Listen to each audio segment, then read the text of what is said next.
رب العالمين وبه نستعين على أمور الدنيا والدين وصلى الله على سيدنا محمد وعلى آله وصحبه وأصحابه وسلم كوهرتا waxaanu tahniyadeynaa madaxweynaha aanu nimid cali masaarkiisa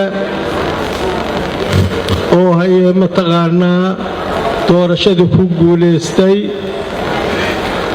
ka bacdi madaxweynayaasha kale oo soo mara madaxweynenimada oo kala horeeyay madaxweyne dani oo geesinimadiisa iyo wanaagiisa lagu wada guuleystay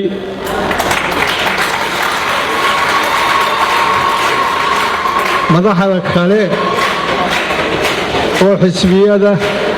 iyo senatarka madaxda noo iyo senatarada kale iyo xildhibaanada kale iyo ummadan wanaaga badan leh iyo shacabka iyo warfaafinta iyo ciidamada tirada badan leh ooba ka badan kuwaan magaaladayni joogay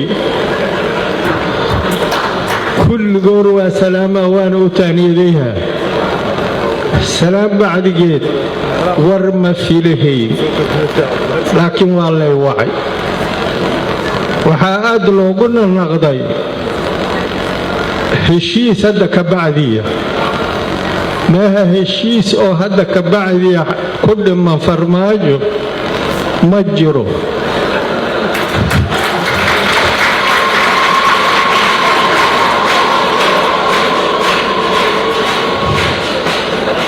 farmaajo labadu lugood midna Puntland ka goosatay midna Jubbaland gacan midigana waxa uga dhegan galmudug waxa soo heray calool iyo af iyo gacan bidaha wax lagu cuni karin halahaasna lama shaqayn karo qof rabo ma jirto qof inuu dhaco oo rabo iyo qof inuu dilo oo rabo iyo qof inuu caayo rabo dadkana dadka u adeegsada qof la arkaba qabiilkeedu u adeegsada iska horkeen kaliya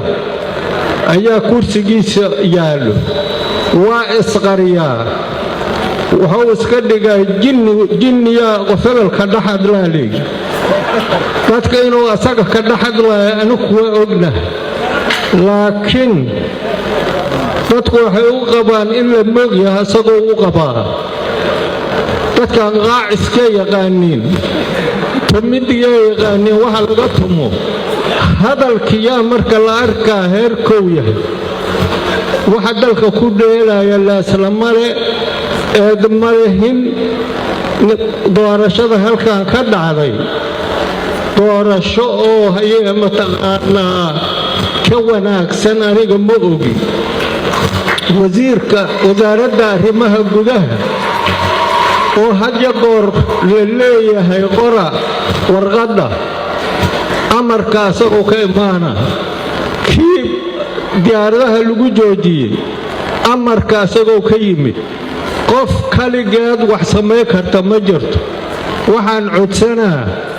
in la tashado dalkaana meel xun u yaalo laga qaado dadkan la wanaajiyo godka uu ku dhacay kama bixi kariyo god ceelahow dalkan ku dhacay waxa dhiman waxaa jiro gobolka banaadir oo asagoo afi calool uu dhex yaalo luguhi ka maqan yihiin gacmihii qaar laga heeso marka walaalayaalow hadda ka bacdi lagu toli karee